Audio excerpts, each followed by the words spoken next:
यानी जितने भी समण हैं उन सबके सारे अंग साथ साथ, यानी सब जितने अंग हैं वो सब साथ रहें, संग रहें, तो समणों का संग, समणियों का संग और सारा मिलाकर संग। ये जो समण संग शब्द है और जो समण है ये बहुत तेजी से पिछले 7-8 महीने के अंदर पूरे देश में और देश के बाहर एक एक व्यक्ति जो समण है उसके कान में पड़ता जा रहा है। लाखों की संख्या में लोग समण शब्द को जान गए हैं, पहचान गए हैं, मगर थोड़े से परेशान रहते हैं कि ये समण शब्द का मतलब क्या है। समण के साथ में बुद्ध को देखते हैं, ज्योतिबा फुले को देखते हैं, डॉक्टर अंबेडकर को देखते हैं, पेरियार साहब को देखते हैं, कबीर साहब को देखते हैं, काशीराम साहब को देखते हैं। जितने भी समण समाज के, समण संघ के, समण लोगों के जो अच्छे बड़े काम करने वाले लोग हैं, महान जो पुरुषार्थ करने वाले लोग हैं, उनको देखते हैं तो समझते हैं कि उनसे संबंधित कुछ है, पर पूरी जानकारी नहीं। और हम जो यहाँ काम कर रहे हैं और जिसमें ये जो गोल्डन रूल है, जो अमर नियम है समण संघ के, उसमें जो पहला नियम है वो पहला नियम है केवल समण। दूसरा नियम है समण संघ चंदा कभी नहीं लेगा। तीसरा नियम है जाति अभ्यास कभी नहीं। चौथा नियम है केवल संघवाद। पांचवा नियम है पद प्रतिष्ठा मंच माला कभी नहीं। छठा नियम है पंजीकरण कभी नहीं। सातवां नियम है संघादि से सबसे ऊपर। आठवां नियम है संघ राजनीति में कभी नहीं जाएगा। नौवां नियम है संघ घातक की वापसी संघ में कभी नहीं। 10वां नियम है उपरोक्त 9 विनय संघ का आधार है, ये ना कभी बदले जाएंगे, ना खत्म किए जाएंगे, ना कभी अमान्य किए जाएंगे। ये वो बेसिक आधार या प्रियम्बल इसको बोल सकते हैं जो हमारे समण संघ का मूल आधार है, जिस पर समण संघ खड़ा हुआ है। तो इसका जो सबसे पहला आधार है, जो पहला स्तंभ है इस पूरे समण संघ की बिल्डिंग का, वो है कि समण संघ में केवल समण ही हो सकते हैं। तो सबसे पहले ये जान लें कि समण कौन कौन से हैं और समण का अर्थ क्या है और समण शब्द कहाँ है। ये उन लोगों के लिए खास तौर से जानना जरूरी है जो दिन रात लोगों को समण संघ के बारे में रिमाइंड करा रहे हैं, याद करा रहे हैं, बता रहे हैं। और समण संघ क्या है अगर वो खुद नहीं अच्छी तरह जान पाएंगे तो वो बता भी नहीं पाएंगे कि समण संघ क्या है और इसमें केवल समण क्यों आते हैं और केवल समण का पहला रूल सबसे महत्वपूर्ण क्यों है। क्योंकि जब हम समण संघ की बात कर रहे हैं तो समण संघ में केवल समण आना इसलिए जरूरी है क्योंकि यहां समणों का संघ है। और ये जो समण शब्द है, ये समण शब्द पुराना शब्द है, इसको पाली में सद्द बोलते हैं। जैसे जलन होती है या जलन होती है, तपन होती है, तपन होती है, या जैसे मनन होता है, जैसे करण होता है, जैसे चुभन होती है, जैसे फिसलन होती है, जैसे रपटन होती है, यानी जिनके बाद में ण या न लग जाता है शब्दों के, वो सारे शब्द नाउन बन जाते हैं, संज्ञा बन जाते हैं, व्यक्तिवाचक बन जाते हैं। वैसे ही सम के पीछे अगर न या ण लगेगा तो समण हो जाएगा। इसका मतलब समता का गुण का रहने वाला, यानी जिसमें समता है, जो ना मुसीबत में घबराता है, ना ही खुशी में फूल के कुप्पा होता है, जो हर समय समता में रहता है, इक्वलिटी में रहता है, इक्विनिमिटी में रहता है, एक साथ रहता है दुख में और सुख में। ऐसे जो लोग हैं उनको सम से समण बने हुए। और ये भारत के पुराने लोग हैं, क्योंकि समता में रहने की जो विद्या है, जो कला है, वो बुद्ध ने सिखाई। बुद्ध ने समता में कैसे रहते हैं और समता क्या चीज होती है ये पहली बार बताया और इसको सिखाया। इसलिए कह सकते हैं कि बुद्ध के बाद के जितने लोग हैं वो समण हैं, पर बुद्ध भी महासमण थे और उससे पहले के जितने लोग हैं वो भी समता में रहते थे, इसलिए वो सारे लोग समण हैं। पर जो समता में ना रहता हो, जो एक रूप में ना रहता हो, जो उलट रूप में रहता हो, जो वम में रहता हो, वम माने उल्टी, जो उल्टे रूप में रहता हो उसको वमन बोलते हैं। यानी दो तरह के लोग हैं, एक समण है जो समता में रहने वाले हैं, एक वमन है जो उल्टी तरह के नेचर के अगेंस्ट में रहने वाले रूल है। तो ये जो समण शब्द है, ये समण शब्द अचानक चला कहाँ गया?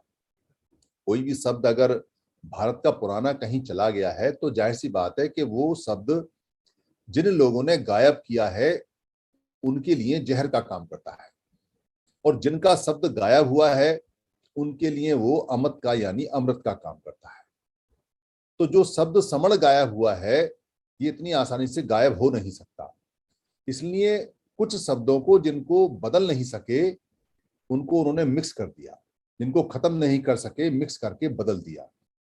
तो समण को खत्म नहीं कर पाए क्योंकि यहाँ करोड़ों समण थे, तो उन्होंने समण को श्रवण कहना शुरू कर दिया और हमारे अधिकतर शब्दों में आधा रे लगा दिया। आधा रे हमारा पाली के अंदर नहीं होता, आधा रे बाहर का शब्द है, इसलिए पाली में आधा रे कहीं है ही नहीं। अगर कोई शब्द है जिसमें आधा रे लगा हुआ है तो वो पाली का नहीं, हमारा ओरिजिनल नहीं, बदला हुआ शब्द है।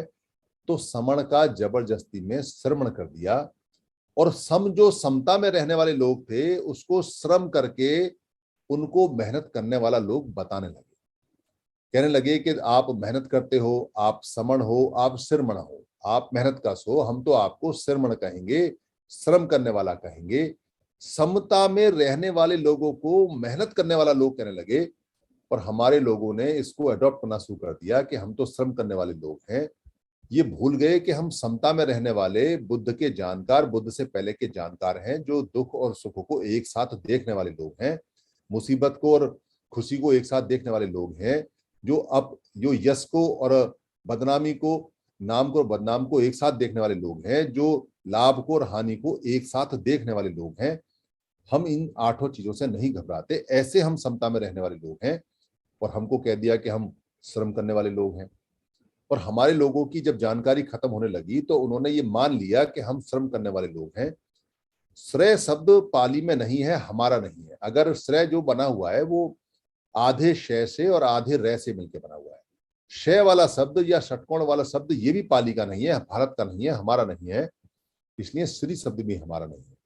पर उन्होंने श्रम कहना शुरू किया जो हमारा शब्द नहीं है। तो पाली की डिक्शनरी में जब देखते हैं तो समण शब्द मिलता है, श्रम करने वाला है ही नहीं। श्रम को तो कमकार बोलते हैं, यानी काम करने वाला। तो हम काम करने वाले लोग हैं यानी कि श्रमकार हैं। कम तो हमको श्रमिक बना दिया, हमको श्रम कार्ड वाला बना दिया, हमको श्रम मंत्रालय वाला बना दिया, और हमको कह दिया कि आप श्रम करने वाले लोग हैं। वो शब्द हमारे साहित्यकार ने लिया और उन्होंने अपनी बुद्धिमत्ता और दिखाई। हमारे जो साहित्यकार हैं वो, उनका जो साहित्यिक ज्ञान है वो उनकी किताबों पे आधारित है, जो किताबें उन्होंने लिखी हैं, जो हमारे विपरीत हैं। इसलिए आप समझ सकते हैं कि अगर कोई साहित्यकार उनकी किताब में पढ़ के और साहित्य का बखान करेगा तो उन्हीं का बखान करेगा। ये ठीक ऐसे है जैसे कोई आदमी किसी कंपनी की नौकरी करता है और उसका प्रोडक्ट बेचता है और उसकी तारीफ करता है, तो प्रोडक्ट कैसा भी है फिर वो कंपनी की तारीफ करता है, क्योंकि सब कुछ उसने कंपनी में वही सीखा है और वही उसको सिखाया गया है। वैसे ही हमारे जितने विद्वान हैं उन्होंने उन्हीं के साहित्यों से, उन्हीं के किताब से पढ़कर हमको ये कहा कि हमारी जो संस्कृति है वो श्रवण संस्कृति है, और जो विपरीत वाली है वो उसको ब्राह्मण संस्कृति है। यानी वमन का ब्राह्मण हो गया और समण का श्रवण हो गया, और कहने लगे कि श्रवण संस्कृति और ब्राह्मण संस्कृति का युद्ध है। ये बात ठीक है कि श्रवण संस्कृति का ब्राह्मण संस्कृति का युद्ध है, मगर ये बात गलत है कि हम श्रम करने वाले हैं। समता में रहने वालों का समण लोगों का वमन लोगों से युद्ध है। उनकी संस्कृति अलग है, हमारी अलग है। तो समण संस्कृति और वमन संस्कृति का युद्ध है, श्रवण संस्कृति का और ब्राह्मण संस्कृति का नहीं है। क्योंकि अगर आप श्रवण संस्कृति का बोलोगे तो वो कह देंगे कि श्रवण संस्कृति का मतलब है मेहनत करते रहो, बस गधे की तरह काम करते रहो, कुछ और कोई काम करने की जरूरत है नहीं। ना आप पढ़ोगे, ना आप लिखोगे, ना धन रखोगे, बस मेहनत करते रहो, मेहनत करते रहो, आपका काम श्रम है, आपकी संस्कृति श्रवण है। जबकि हमारी जो संस्कृति है, संखति बोलते हैं उसको, वो समण है। इसलिए समण हम बहुत लोग थे, यानी कि भारत में वमन की संख्या 1% से भी कम, जो बाहर से आए हुए लोग थे 1% से भी कम, और अधिकतर लोग सारे हजारों में, लाखों में, करोड़ों में सारे समण। तो हम सारे समण थे। तो समण शब्द की ग्लोरी इतनी ज्यादा है, और जो साहित्य में मिलती है और जो साहित्यकार बताते हैं, और इधर हमारे भी जो जो जितने भी यहाँ पर समण भाई बहन हैं, वो सारे के सारे इसको लगातार चेक कर रहे हैं और पढ़ रहे हैं और देख रहे हैं, और ये उनको लगातार साहित्यों में मिल रहा है।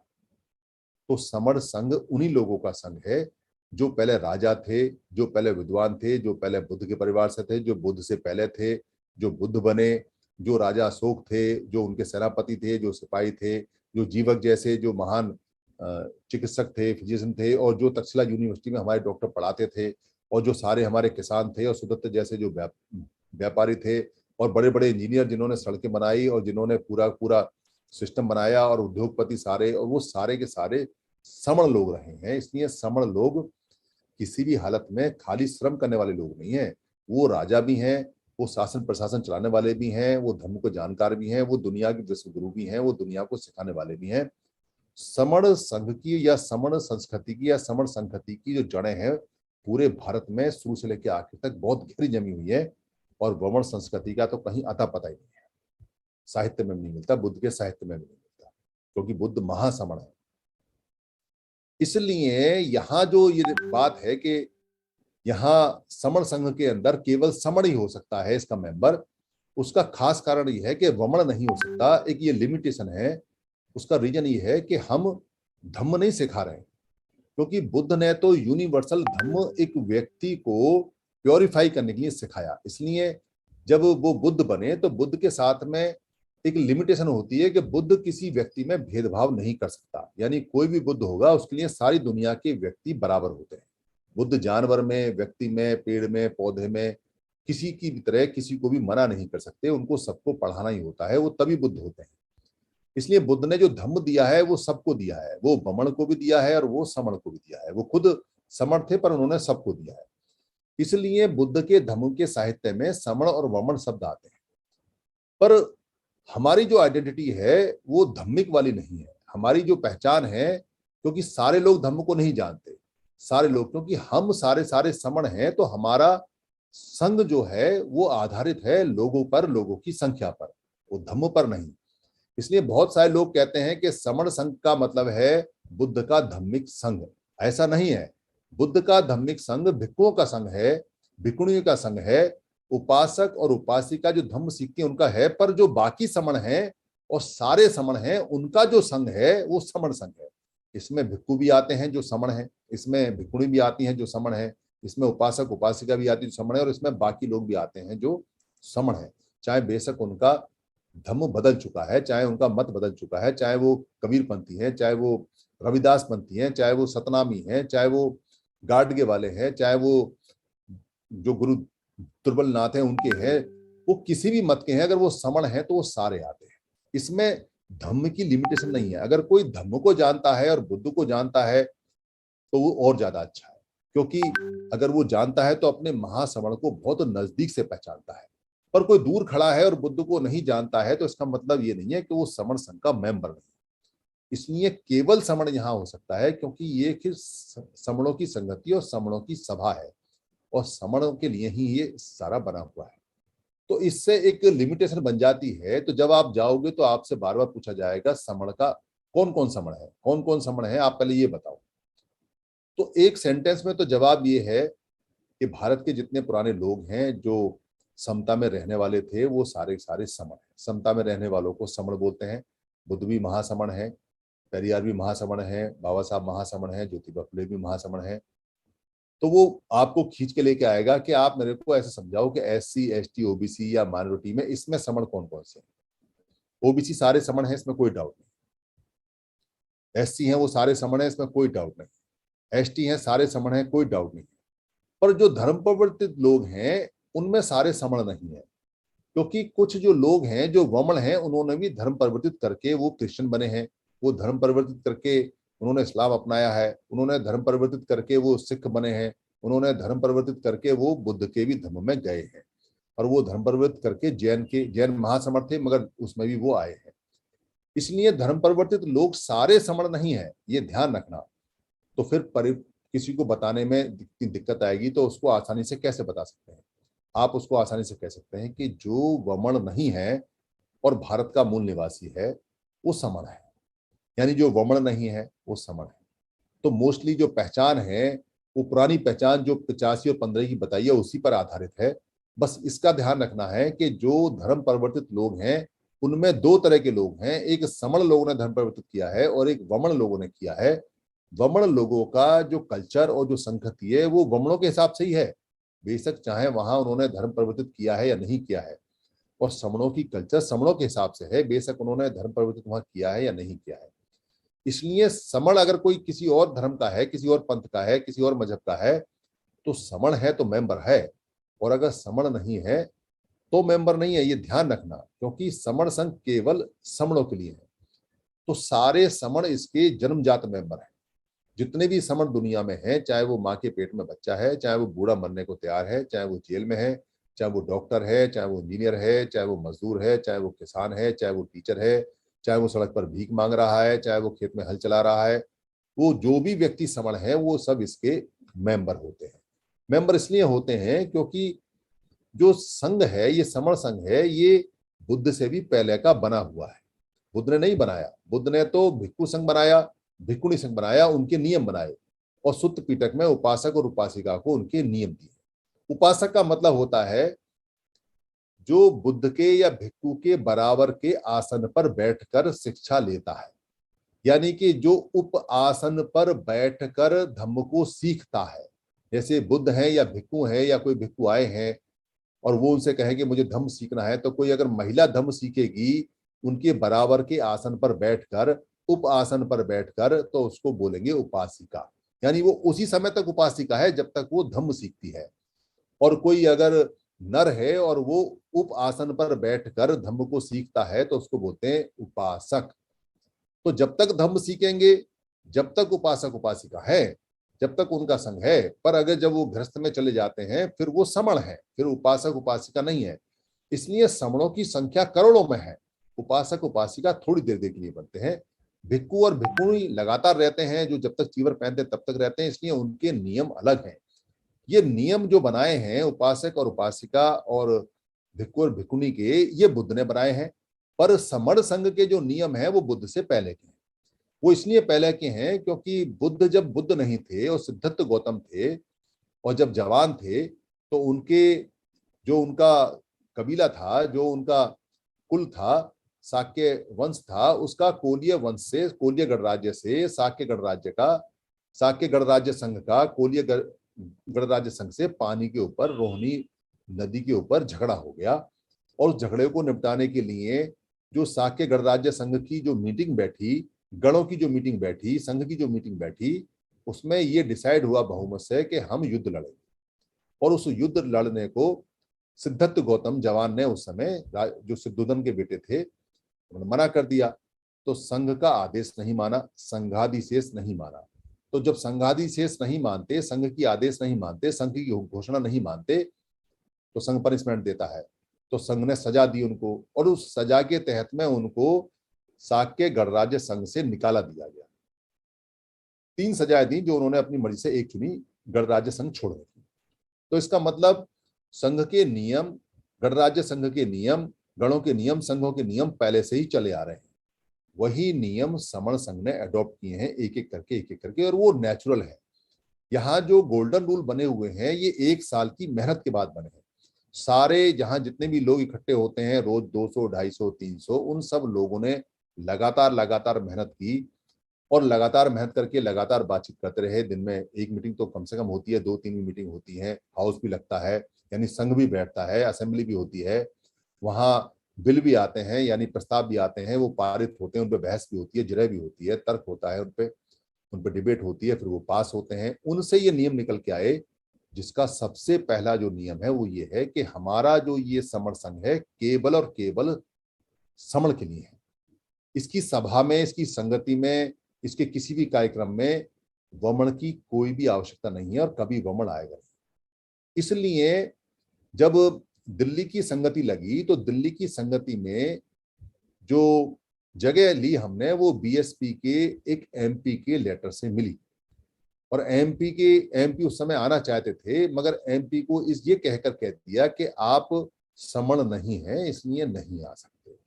आपका क्योंकि ये जो लेटर है आपने दिया है और ये पार्टी की तरफ से लेटर मिला है, तो उन्होंने इस बात को स्वीकार किया और हमने उनका धन्यवाद वहीं उनको भेज दिया, क्योंकि जो उन्होंने लेटर दिया था।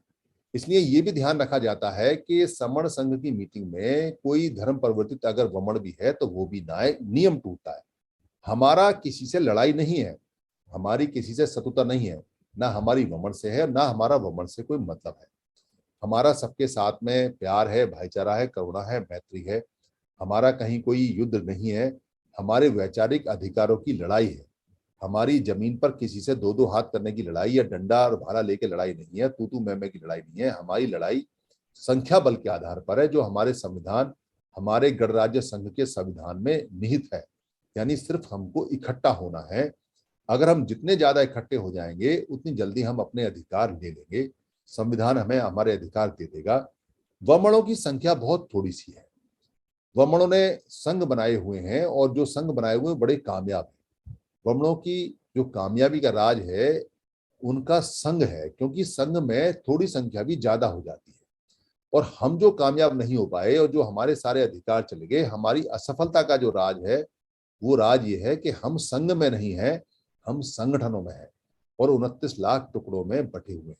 6,743 जातियों को जोड़ने के लिए हमारे होनहार विद्वानों ने 29 लाख संगठन बना के हमको दे रखे हैं और हमको समझा रखा है कि ये 29 लाख संगठन तुम्हारा भला करेंगे। ये 29 लाख टुकड़े तुम्हारे 6,743 जातियों को टुकड़ों को जोड़ेंगे। इससे ज्यादा बड़ी मजाक और कहीं दुनिया में हो नहीं सकती कि 6,743 जातियों के टुकड़ों को एक करने के लिए हमारे जो होनहार विद्वान, जो हमारे अगुआ हैं, जो हमारे प्रधान हैं, जो हमारे सेक्रेटरी हैं और जो हमारे नेता हैं, उन्होंने हमको 29 लाख संगठन बना के थाली में दिए। और हमारे जैसे कहीं कोई बुद्धिजीवी और बुद्धिमान लोग भी नहीं मिलेंगे कि हमने उनकी बात पे यकीन करते हुए उनको चंदा भी दे रहे हैं और उनको सपोर्ट भी दे रहे हैं। यानी हमको ये यकीन हो चला है कि 29 लाख जो संगठन है वो 6,743 जातियों को एक कर कर और हमारे अधिकार वापस लेके आएंगे। और बस आज लाए और कल लाए, इस उम्मीद और इस आशा में 70 साल चले गए। अधिकार तो कोई वापस नहीं आया, बल्कि अधिकार सारे चले गए। पर हमारी आंख नहीं खुली, क्योंकि हमारे नेताओं ने तो हमारी बुद्धि बंद कर रखी, आंख कहां से खुले। वो कहते हैं कि संगठन के बिना कुछ हो नहीं सकता, संगठन के बिना कुछ चल नहीं सकता। और उन्होंने संगठन बनाए और 70 सालों में 29 लाख संगठन बनाए। अगर आप देखोगे कि एक साल में 40-40, 50-50 संगठन बने हैं, तो तब जाके 70 साल में 29 लाख संगठन बने। रोज हजारों की संख्या में संगठन बन रहे हैं और हम उन पे यकीन करे जा रहे हैं, यकीन पे यकीन करे जा रहे हैं। इस यकीन को तोड़ना होगा। ये जो हमने संगठनों पे यकीन लगा रखा है, उनके होनहार लोगों पे यकीन लगा रखा है, हमें उनसे पूछना होगा, भाई तेरे संगठनों से हमारा कितना भला हुआ? हमने तो तेरे को चंदा भी दिया, हमने तो सपोर्ट भी दिया, तेरा झंडा भी उठाया, तेरा वीडियो भी देखा, तेरी वाहवाही भी की, तेरी सारी बातें सुनी, पर हमारे तो बच्चों के अधिकार चले गए। ये बात हमको लगातार लगातार लगातार उनसे पूछना चाहिए। और जैसा कि समण संघ ने, पूरे हाउस ने ये नियम पास किया हुआ है कि हम चंदा नहीं देंगे, तो उनको चंदा नहीं देना चाहिए।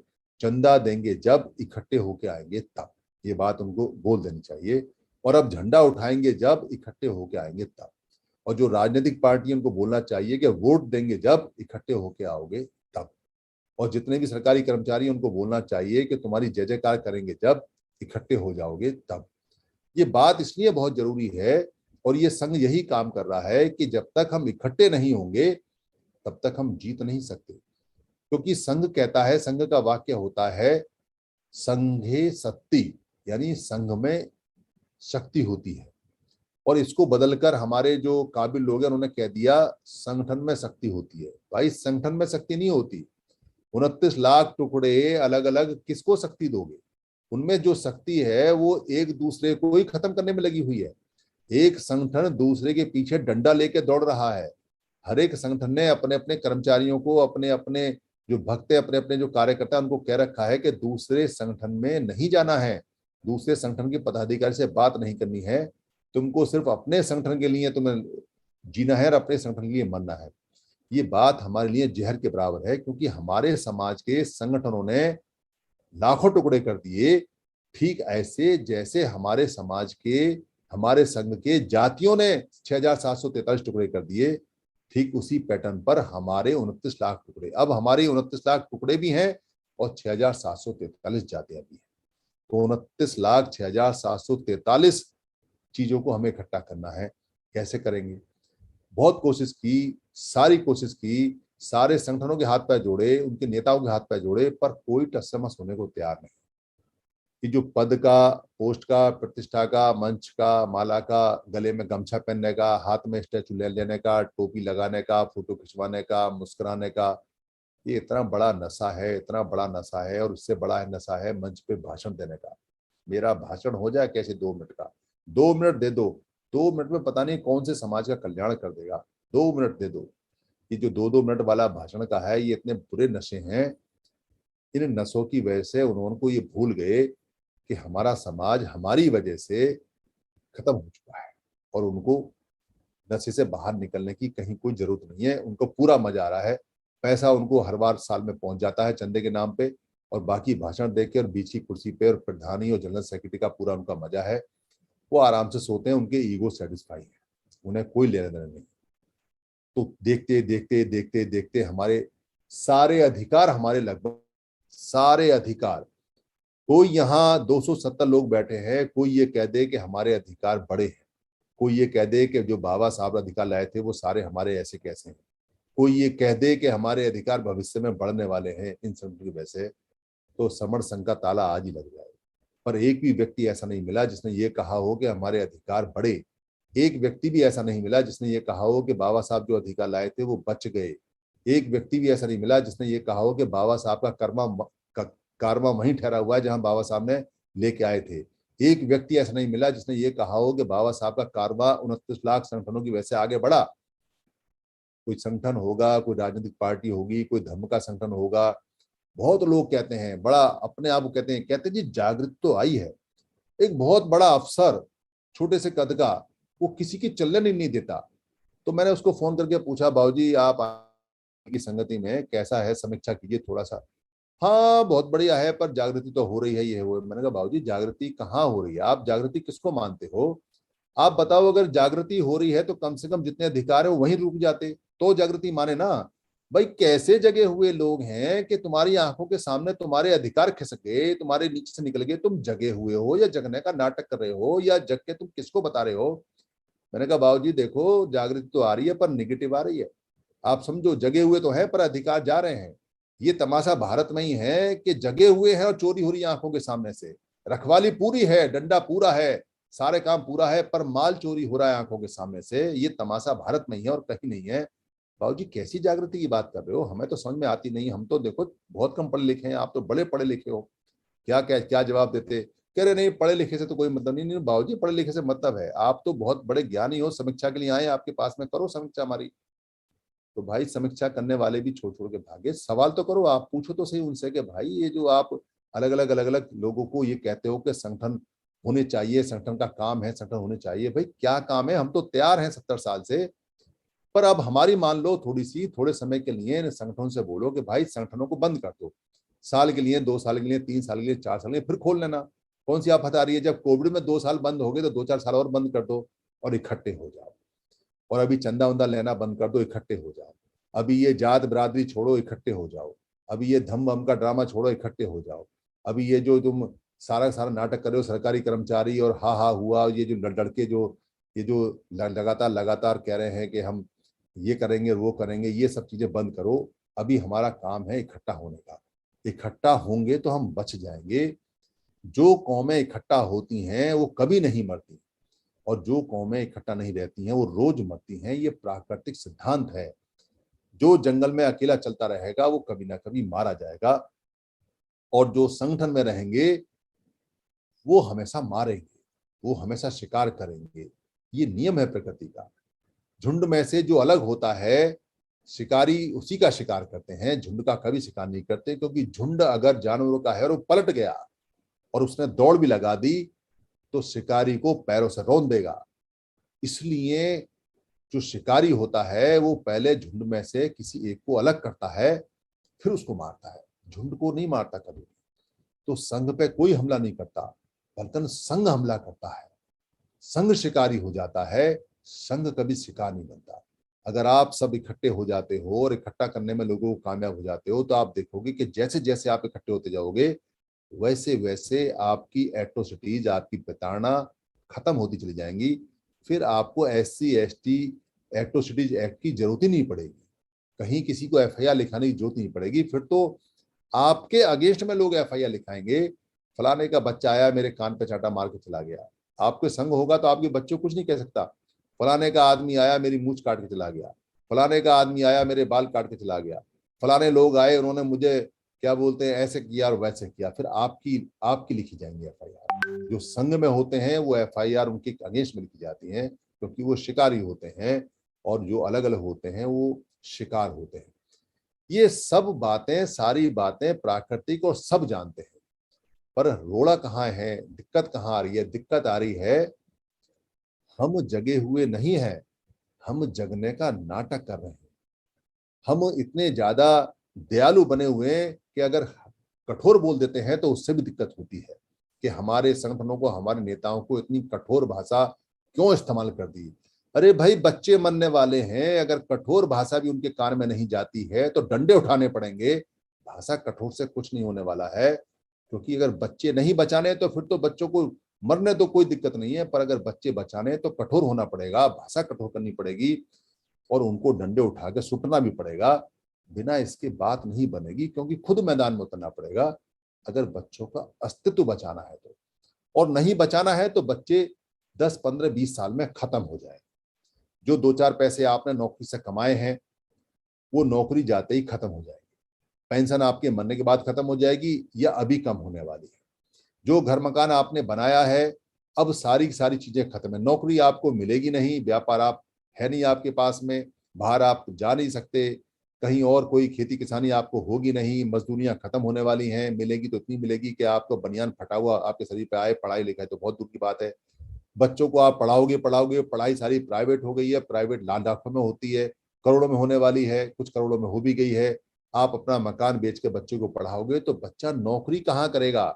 सरकारी नौकरी है नहीं, और प्राइवेट नौकरी में जात पूछ कर नौकरी मिलती है। डॉक्टर को 10,000 रुपया मिलेगा और इंजीनियर को 5,000 मिलेगा। करनी है करनी, दफा हो जाए यहाँ से। और वो अभी भी चल रही है। तो कहाँ नौकरी कराओगे? पढ़ा भी लोगे तो कहाँ जाएगा बच्चा? वो सिस्टम 20 30 साल के अंदर खत्म हो जाएगा। 20 30 साल के अंदर वो सब कुछ तहस नहस हो जाएगा। फिर क्या करोगे? आप तो मर जाओगे, आपके बच्चे कहाँ जाएंगे? तो तीसरी पीढ़ी तक आते आते वहीं पहुंच जाओगे जहां तीसरी पीढ़ी पहले बाबा साहब ने उठाया। कोई माई का लाल कहता हो कि मेरा बाप IAS है, मेरा बाप IPS है, मेरा क्लास 1 अफसर है, मेरा इंडस्ट्रियलिस्ट है, मैंने ये काम किया, मेरी ये कोठी, मेरे ये बंगला में ये कार, मेरी ये पैसा, ये बैंक बैलेंस। तो अपने बाप की तीसरी पीढ़ी जाके चेक कर ले। उसका बाप तीसरी पीढ़ी पहले किसी के यहाँ खेती मजदूरी करता हुआ मिलेगा, कहीं ना कोई काम करता हुआ मिलेगा। तीसरी पीढ़ी पहले किसी के पास कुछ नहीं था। ये सारे जितने IPS IAS अफसर, बिजनेसमैन और ये सब डॉक्टर इंजीनियर बने हैं, ये बाबा साहब की मेहरबानी से बने हैं 70 साल पहले। और बाबा साहब की मेहरबानी खत्म होती जा रही है, क्योंकि आपने संघ नहीं बनाया, आप इकट्ठे नहीं हुए। तो तीसरी पीढ़ी तक आते आते फिर वही हो जाओगे जहां से बाबा साहब ने उठाया था। और अब के बाबा साहब नहीं आएंगे, क्योंकि अब अंग्रेज नहीं है। अब क्या आपकी पढ़ाई छीनेगी तो अंग्रेज नहीं आएंगे आपको पढ़ाने के लिए। जो पढ़ाई छीनेगा वो आपको क्यों पढ़ने देगा? इसलिए भूल जाओ आप कि आपको फिर दोबारा से बाबा साहब आने वाले या कुछ आने वाले हैं। पर अभी स्थिति आपके हाथ में है, अभी स्थिति आपके हाथ में पूरी है। आप चाहो तो कंट्रोल कर लो, और आपकी जो क्षमता है वो बढ़ती जा रही है। ये जो समर संघ, जब ये यहाँ अपना पुराना मेमोराइज होके या पुराना निकल के और पुराना यादों से निकल के, किताबों से निकल के बाहर आया, तो कुछ लोगों को ये कॉन्सेप्ट समझ में आया, कुछ लोगों ने इसको बातचीत करनी शुरू करी। मगर अच्छी बात यह है कि बहुत तेजी से दिन रात करके आज लाखों की संख्या में समर संघ से जुड़ते जा रहे हैं। अब 500 700 1000 की तो जो मीटिंग है, इकट्ठी है संघ, वो ऐसी लग जाती है, उसमें ज्यादा एफर्ट नहीं करने पड़ते। कुछ लोग टेढ़े मेढ़े चल रहे हैं वो भी आ जाएंगे, कोई दिक्कत नहीं है। क्योंकि टेढ़े मेढ़े जो लोग हैं वो अभी संगठनों में और नेतागिरी में उलझे हुए हैं। उनको लगता है कि संगठन और नेतागिरी और व्यक्तिवाद में उलझे हुए हैं, उनको अभी संघ समझ में नहीं आता। वो खुद व्यक्तिवाद में है मगर उनको यहाँ व्यक्तिवाद दिखाई देता है। वो खुद संगठनवाद में, उनको यहाँ संगठनवाद दिखाई देता है। वो खुद चंदा देने के चक्कर में उनको यहाँ चंदा दिखाई देता है। वो खुद गले में माला, गमछा और मंच और भाषण देते हुए घूम रहे हैं, उनको यहाँ क्या बोलते सब चीजें दिखाई देती हैं। ऐसे लोगों को भी थोड़ी सद्बुद्धि आएगी, इसमें कोई शक नहीं है। पर आप अपना काम जारी रखना। ये हमारा एक दिन का काम नहीं है, ये 365 दिन और 24 घंटे का काम है। हमारा काम है जुड़ने का, जोड़ने का। हम जीतेंगे जब जुड़ेंगे। जीते वही हैं जो जुड़े हैं। जिद्द हमारी जुड़ने की है, जुड़ेंगे जीतेंगे। जिद्द जुड़ने की है। जो पहले जुड़े हैं वो पहले जीते हैं, जो पहले जुड़े थे वो जीत गए, जो अब जुड़ेंगे वो अब जीतेंगे।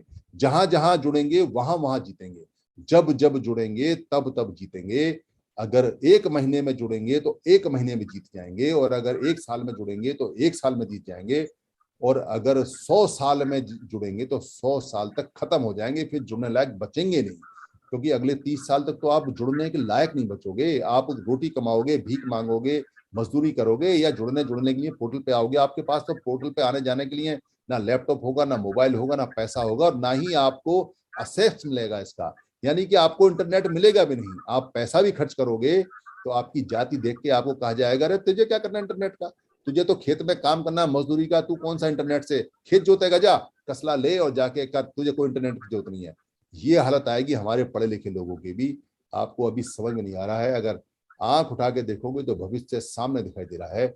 इसको बदल सकते हैं हम, क्योंकि संघ में शक्ति होती है। बाबा साहब ने कहा है, जो वी द पीपल हैं उनके लिए मैं संविधान दे के जाता हूं।